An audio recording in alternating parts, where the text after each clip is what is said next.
전 재산을 날린 것도 억울해 죽겠는데 여태껏 쌓아올린 명성도 한순간에 무너지면 여러분은 어떤 기분이 들 것 같나요? 오늘은 미국 대공황과 함께 지하 동굴 속으로 박혀버린 경제학의 대가 어빙 피셔의 이야기입니다.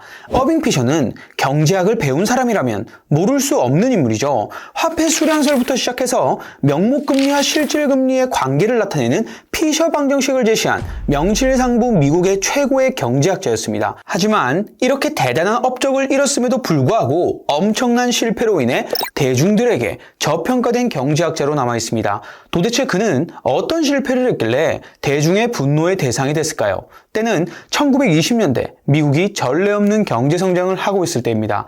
1차 세계대전 이후 유럽은 거의 폐허나 다름이 없었죠. 반면 미국은 전쟁으로 큰 피해를 입지 않았기 때문에 유럽의 재건을 위해서 필요한 물자들을 공급하게 되는데 해당 결과 미국 경제에 전례 없는 번영이 찾아오게 됩니다. 온갖 신기술과 제조 방식, 대량 생산 방식들이 도입되면서 산업의 규모와 속도가 급격히 성장했고 이러한 혁신은 미국 금융시장에서도 나타나기 시작했죠. 미국 안의 기업들이 돈을 모조리 쓸어가니 당연히 뉴욕 시장으로 전 세계 자본이 유입되기 시작합니다. 이 시기 너도 나도 주식 투자를 하기 시작했고 일확천금을 꿈꾸는 투자자들이 월스트리트로 몰려들기 시작했습니다. 이런 상황 속에서 어빙 피셔도 주식시장으로 뛰어들게 됐죠. 어빙 피셔는 자신의 경제학 이론과 분석을 바탕으로 주식 투자를 하기 시작했고 당시 피셔의 투자 기법은 뉴욕 주식시장에서 큰 성공을 거두게 됩니다. 그리고 이러한 성공적인 투자는 많은 대중들의 부러움을 샀고 피셔의 투자 방식을 따라하는 사람들도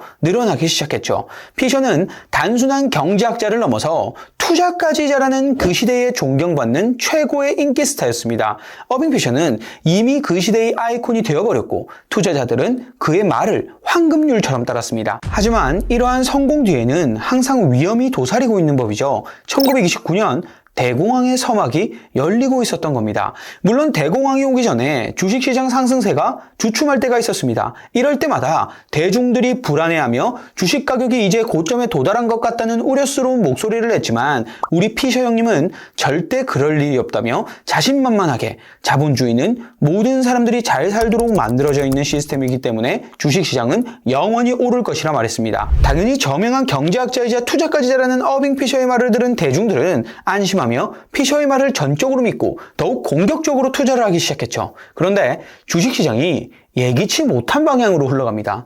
피셔가 주식시장은 계속 오를 것이라는 발언을 하고 얼마 지나지 않아 대공황이 발생해 미국 경제가 급격한 몰락을 하기 시작합니다. 대공황으로 인해 모든 것들이 파괴된 거죠. 피셔의 예측은 완전히 빗나갔고 그는 모든 걸 잃게 됩니다. 그리고 그를 따랐던 많은 투자자들도 재산을 탕진했고 피셔는 대중들의 분노를 사게 되죠. 그의 실수가 단순히 개인적인 손실을 넘어 수많은 투자자들에게도 영향을 줬던 겁니다.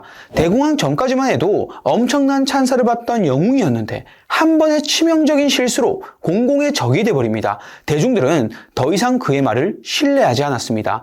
대중들의 피셔 지우기는 여기서 끝나지 않습니다. 피셔는 대공황을 극복하기 위한 정책들을 제시했는데요. 그런데 그의 명성은 땅으로 떨어져 버린 상태였기 때문에 그의 해결책은 수면 위로 올라와 보지도 못한 채 묻혀버렸죠. 참 안타깝습니다. 정말 훌륭한 경제학 이론을 만들어냈음에도 불구하고 사람들은 그의 투자 실수만을 보고 모든 결과물을 의심해버리는 상황이 만들어져 버린 겁니다. 피셔가 만약 투자의 길을 걷지 않고 순수한 경제학자로서의 길만을 걸었더라면 그의 평판은 달라졌을 가능성이 크겠죠.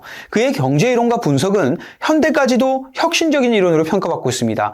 투자의 실패가 없었더라면 대공황 기간 동안에 제안했던 경제적 처방에 대해서 대중들의 많은 지지를 받았을 겁니다. 물론 아쉽게도 어빙 피셔의 자리를 존 메이너드 케인스가 대신하게 됐습니다. 심지어 케인스는 피셔와 달리 주식 투자까지 잘했었죠. 피셔는 경제학적 통찰력은 뛰어났지만 주식 투자로 인해 그의 이론적 기여가 크게 저평가된 경제학자로 평가받고 있습니다. 역시 공인은 100번 잘해봤자 한 번 잘못하면 욕을 개같이 듣네요. 영상 시청해주셔서 감사합니다.